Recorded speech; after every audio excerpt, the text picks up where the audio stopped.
Contrairement à ce que l'on croit souvent, la girafe n'est pas totalement silencieuse. Elle peut produire divers sons, mais ils sont rares, discrets et peu audibles pour l'homme. Le cri de la girafe est difficile à entendre car il s'agit parfois d'infrasons. Ces infrasons sont inaudibles pour l'oreille humaine, mais utiles pour communiquer sur de longues distances. Les girafes peuvent aussi grognonner, mugir doucement ou souffler. On parle parfois d'un bourdonnement nocturne émis par les girafes pour échanger entre elles. Le cri de la girafe la nuit a été enregistré dans certains zoos, confirmant qu'elle communique par le son. Elle utilise aussi le contact visuel, les postures et les mouvements du cou pour s'exprimer. En situation de stress, une girafe peut pousser un gémissement sourd ou un grognement grave.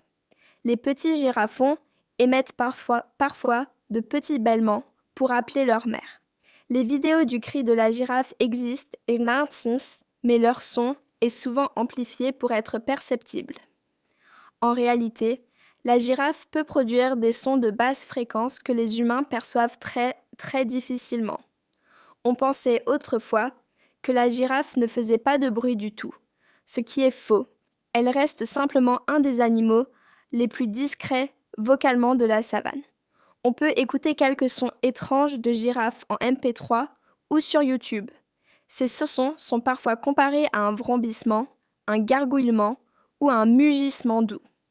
Les scientifiques ont observé que les girafes communiquent davantage la nuit. Leur long cou ne bloque pas les sons, mais leur larynx est peu actif.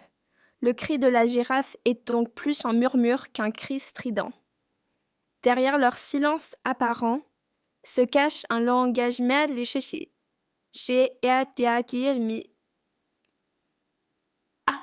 Ce hésiter cet accord était tissé mystérieux et fascinant.